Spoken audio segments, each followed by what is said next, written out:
Act 2. The Anointing at Bethany.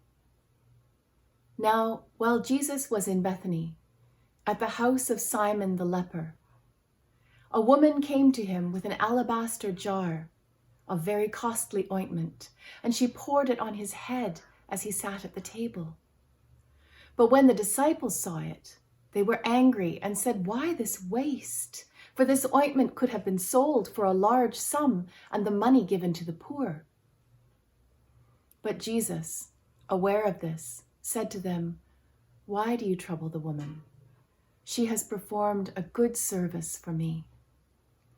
For you always have the poor with you, but you will not always have me. By pouring this ointment on my body, she has prepared me for burial. Truly I tell you, wherever this good news is proclaimed in the whole world, what she has done will be told in remembrance of her."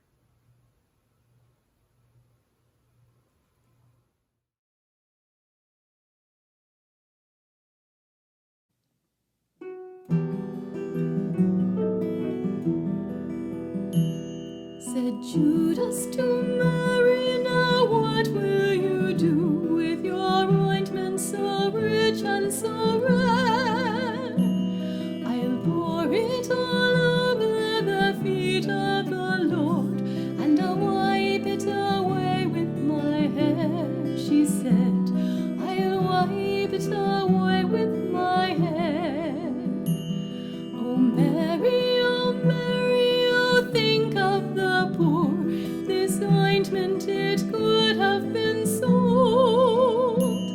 And think of the blankets, and think of the bread you could buy with the silver and gold, he said. Buy with the silver and gold. Tomorrow, I'll think of the poor. Tomorrow, she said, not today. For dearer than all of the poor in the world is my love who is going away, she said. My love who is going away. Said Jesus to Mary, "Your love is so deep. Today you may do as you will. Tomorrow you say, I am going away, but my body I leave with you still," he said. My body I leave with you still. The poor of the world are my body, he said. To the end of the world they shall be. The bread and the blankets you give to the poor, you will know you have given to me, he said. You will know you have given to me. My body will hang on the cross of the world. Tomorrow, he said, not today. And Martha and Mary will find me again and wash all my sorrow away, he said. Wash all my sorrow away.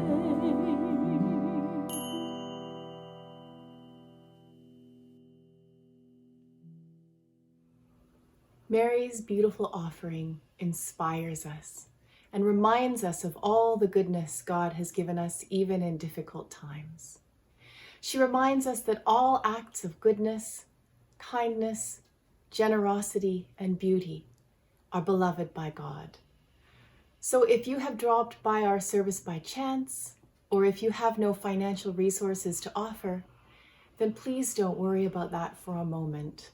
But think of ways you can serve and offer God's love to the world as your offering to God, through prayer, through volunteering, through just acts of kindness. If you are able and feel moved to support the continued work of the church financially as well, of course we welcome that. In this time when we can't meet face to face, we have several options for you. If you are on par, then that's wonderful and we thank you. If you aren't, you may wish to send a check to Joan, our volunteer stewardship officer.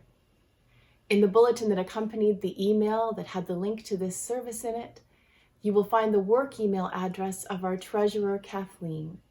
You can send her an Interac e-transfer, and that will go to the church as well. And you can also find a link in the description of this video that will take you to a CanadaHelps.org website that has a donation page where you can donate directly to the church.